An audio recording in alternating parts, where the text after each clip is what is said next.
Good morning students, welcome once again. तो आज हम तीसरा पार्ट करेंगे forest and wildlife resources, deforestation.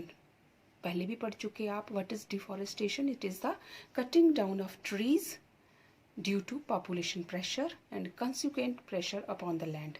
ठीक है। And this deforestation is done for clearing land for agriculture, then putting up industries, then for you can say infrastructure facilities like dams, extra. तो ये कुछ वजह हैं जिसकी वजह से for laying down railways and roads. तो these are the causes for deforestation and there are some very severe results of deforestation. वो results क्या है कि it leads to soil erosion, then it increases the severity of floods, it promotes the melting of glaciers जल्दी melt हो जाते हैं जब forest नहीं होंगे, है ना। गर्मी बढ़ जाएगी तो ग्लोबल वार्मिंग की वजह से। इसके अलावा और बहुत सारी वजह हैं जिसकी वजह से डिफॉरेस्टेशन के जो नुकसान है, जैसे it leads to loss of biodiversity. तो ये भी आपने लर्न कर लेना अच्छे से। Deforestation as you have already learned a lot in your previous chapter. Now let us start our next topic, that is conservation of forests and wildlife. Dear students, तो आज हम कंटिन्यू करेंगे, इस लेसन को कंप्लीट करेंगे। हमारा इसका last topic है वाइल्ड लाइफ। तो वाइल्ड लाइफ मैं आपको पहले भी समझा चुकी हूँ। Wildlife refers to all the non domesticated animals found in an area, मतलब कि जिनको पाला नहीं जाता, जो जंगली जानवर हैं, वो वाइल्ड लाइफ है। And it comprises of all types of animals. उसमें क्या क्या आ जाता है? Like mammals, reptiles, amphibians, birds and insects, यानी कि बड़े से बड़े जानवर भी और छोटे से छोटे कीड़े मकोड़े तक, ये सारे इसमें आ जाते हैं। ठीक है। तो when we talk about India's wildlife, so we can say the forests, the plains, hills and mountains of India are inhabited by a variety of animal life. हर जगह पे हमें एनिमल्स मिलते हैं, चाहे वो प्लेन्स हो, चाहे वो हिल्स हो, चाहे वो माउंटेन्स हैं। जहाँ पे भी फॉरेस्ट होंगे वहाँ पर हमें एनिमल्स भी मिलेंगे। ठीक है ना। तो some of the important animals कौन कौन से हैं? They are lions, tigers, leopards, elephants, bears, langurs and rhinoceros. जब कल हमने बात की थी तो हमने मैंग्रोव फॉरेस्ट की बात की थी, तो उसमें आपने पढ़ा था सुंदरबन फॉरेस्ट के बारे में, है ना। मैंग्रोव फॉरेस्ट कौन से हैं? जिनको हम सुंदरबंस भी कहते हैं वेस्ट बंगाल में। तो the Sundarbans, they are very important क्योंकि we have found a lot of wildlife in Sundarban forest like tigers, wild pigs, spotted deer. Spotted deer में वो जो हिरन जिसके दूर दूर ऐसे स्पॉट्स होते हैं बॉडी पर, है ना। साल्ट वाटर क्रोकोडाइल्स हैं, the Indian pythons and king cobra. King cobra जो है, ये सारे हमें कहाँ मिलते हैं? सुंदरबंस में मिलते हैं। सुंदरबंस बिल्कुल कहाँ पर है? इस तरफ, ये आपके यहाँ पर आपको सुंदरबंस, ये वाला इलाका। ठीक है। तो इसके बाद आ जाता है दूसरी तरफ, बिल्कुल इसके एक्सट्रीम में आप चले जाओ, यहाँ से बिल्कुल सामने इस तरफ, तो वेस्टर्न, ये वेस्टर्न राजस्थान का इलाका जो है, नीचे गुजरात है, तो ये बिल्कुल इसके एक्सट्रीम में है। यहाँ पर हैं भारतपुर और रणथंभौर, ये बहुत ही इम्पोर्टेंट एरियाज़ हैं।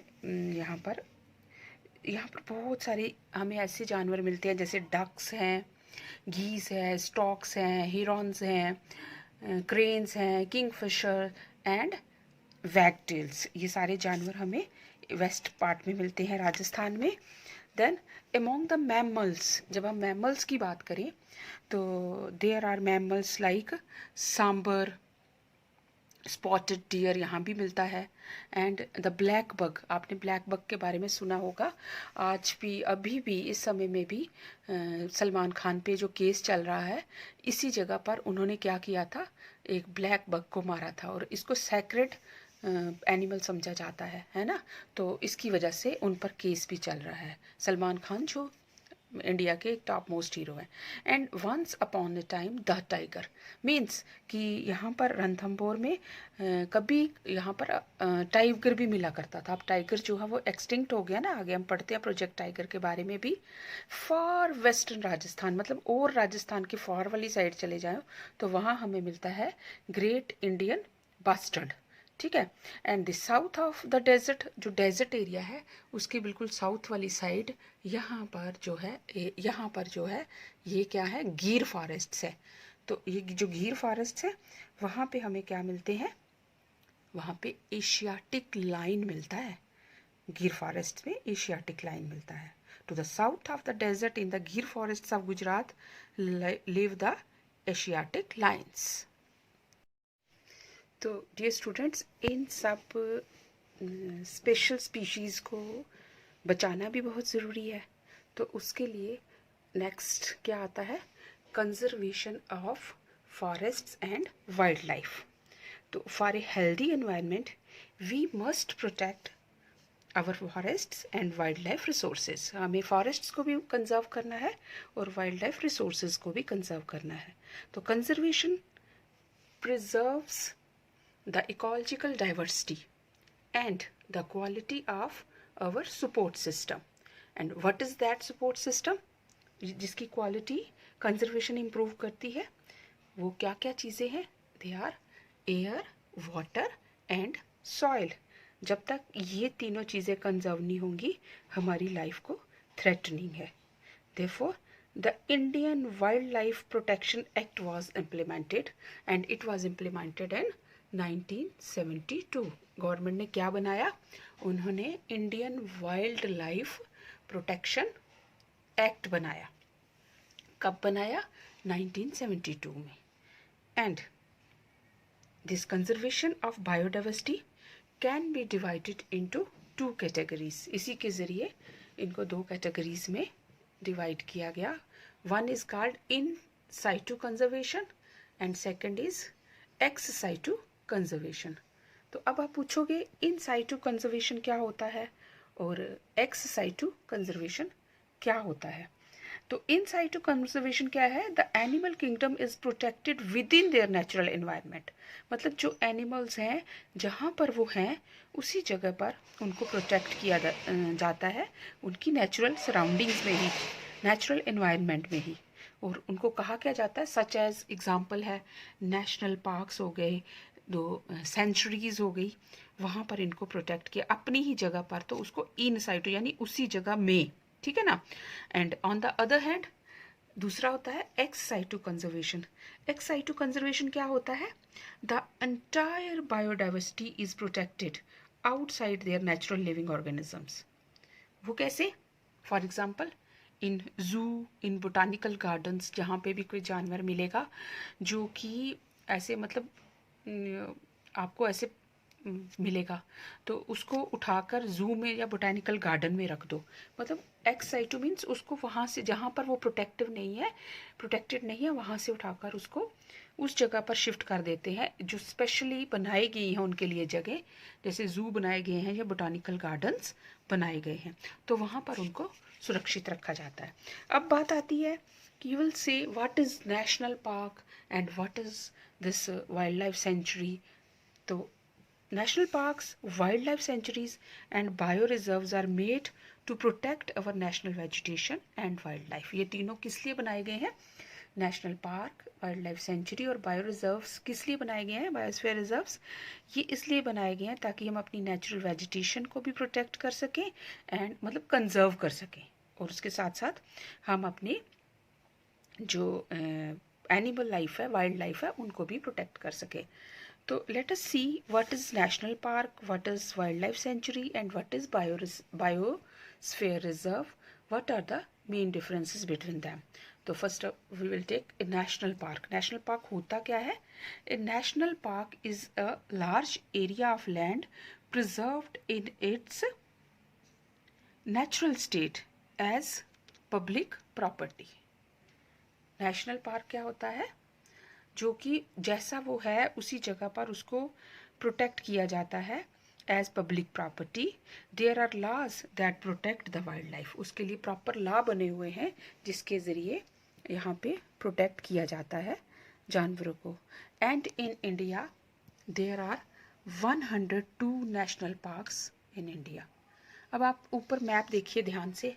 मैप में जो आपको ब्लू कलर के पिलर्स नज़र आ रहे हैं, ये सारे इंडिया के वो जगह हैं जहाँ पर कि नेशनल पार्क्स बने हुए हैं। इनके जो नाम है नेशनल पार्क्स के, ये पूरे के पूरे आपको मैं अंडरस्टैंड करवाऊँ, एक एक करके सब आपको मैं नोट्स के ज़रिए दूंगी। तो ये क्या है, नेशनल पार्क्स इंडिया के, ठीक है।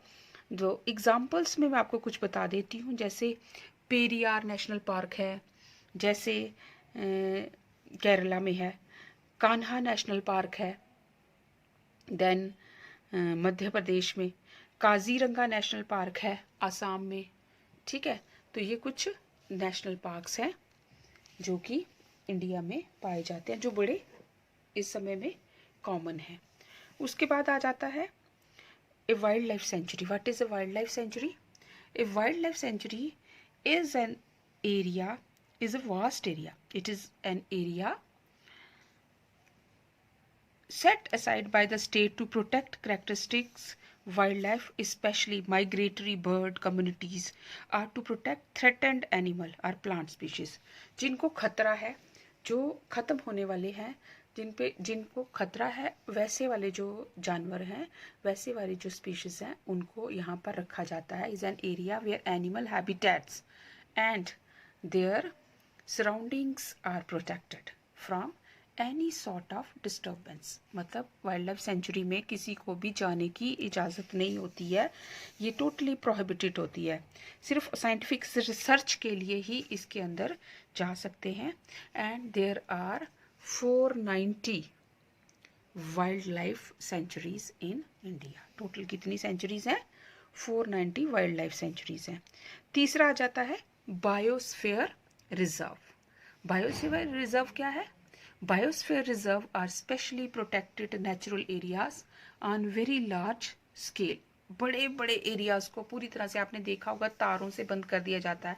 पत्नीटाप वाली साइड आप अगर गए हो तो आपने देखा ना, वो पूरा बंद किया हुआ है एरिया। ये तो, या नंदनी के पास जो हिल्स हैं वहाँ पर भी। तो बायोस्फीयर रिजर्व्स में क्या किया जाता है, टोटली उनको स्पेशली प्रोटेक्ट रखा गया है। Biosphere reserves are representative parts of natural and cultural landscapes, ठीक है ना। तो ये टोटल जो हैं इंडिया में, ये हैं 18 बायोस्फीयर रिजर्व्स पूरे इंडिया में पाए जाते हैं। तो आप मैप में देखिए, बायोस्फीयर रिजर्व्स जो हैं वो आपको नज़र आएंगे, ग्रीन वाले जो हैं ये बायोस्फीयर रिजर्व्स हैं। और वाइल्ड लाइफ सेंचुरीज कौन सी हैं? जो आपको मैजेंटा शेड में डॉट्स नज़र आ रहे हैं, ये क्या है? वाइल्ड लाइफ सेंचुरीज हैं, ठीक है। तो इस तरह से, इसके अलावा गवर्नमेंट ने क्या किया, एक स्पेशली इनको सेव रखने के लिए प्रोजेक्ट टाइगर लॉन्च किया। प्रोजेक्ट टाइगर क्या था कि खाली प्रोजेक्ट टाइगर ही नहीं, फॉर प्रोटेक्टिंग एंडेंजर्ड एनिमल्स, जितने भी एंडेंजर्ड एनिमल्स थे, जो कि the central government with its technical and financial support launched project tiger, project elephant and several other projects for saving animals. Like कौन कौन से एनिमल्स को सेव करने के लिए किया? One horned rhinoceros, the Kashmir stag जो कि डाची गांव में है, fresh water and salt water crocodiles हमने देखा, वो कहाँ पे है? सुंदरबंस में।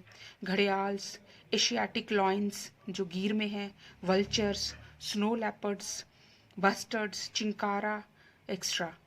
तो ये सारे जानवरों को सेव करने के लिए प्रोजेक्ट चलाया है गवर्नमेंट ने। तो in this case hunting has been banned. Hunting यहाँ पर टोटली बैन कर दी गई है। It is a crime to sell tusk of elephant, tiger and leopard skin. मतलब पकड़े गए, इस पे ट्रेड नहीं हो सकता इन जानवरों की जो भी हमें प्रोडक्ट्स हैं, जैसे हाथी के दांत होते हैं ना, टस्क बोलते हैं उनको, या टाइगर की स्किन है या लेपर्ड की स्किन है, इसको कोई बेच नहीं सकता, ठीक है। तो ये जो टाइगर, प्रोजेक्ट टाइगर है, इसको आपने खासकर, आपका एक नोट है पूरा जो कि आपके बुक में दिया गया है, प्रोजेक्ट टाइगर। तो आप इसको भी अच्छे से थोड़ा अंडरस्टैंड करेंगे कि प्रोजेक्ट टाइगर बेसिकली है क्या। The project tiger was launched in 1973. It is one of the well publicised wildlife campaign in the world. Initially शुरू में ये बहुत पब्लिकली इसको कैंपेन दी गई थी। The project showed signs of success as the tiger population went up to 4002 in 1985। तो क्या हुआ इस पे, ये प्रोजेक्ट्स जब पता चला कि टाइगर्स ख़त्म हो रहे हैं तो इस प्रोजेक्ट के ज़रिए उनकी जो तादाद है वो बढ़ाई गई। Now there are 27 tiger reserves in India. कितने हैं? 27 टाइगर रिजर्व्स हैं। उनमें से आपको कुछ नाम मैं बता देती हूँ, जैसे Corbett national park in Uttarakhand, Sundarbans national park in West Bengal, Bhavgarh national park in Madhya Pradesh, Sariska wildlife sanctuary in Rajasthan, Manas tiger reserve in Assam and Periyar tiger reserve in Kerala are some of the tiger reserves of India.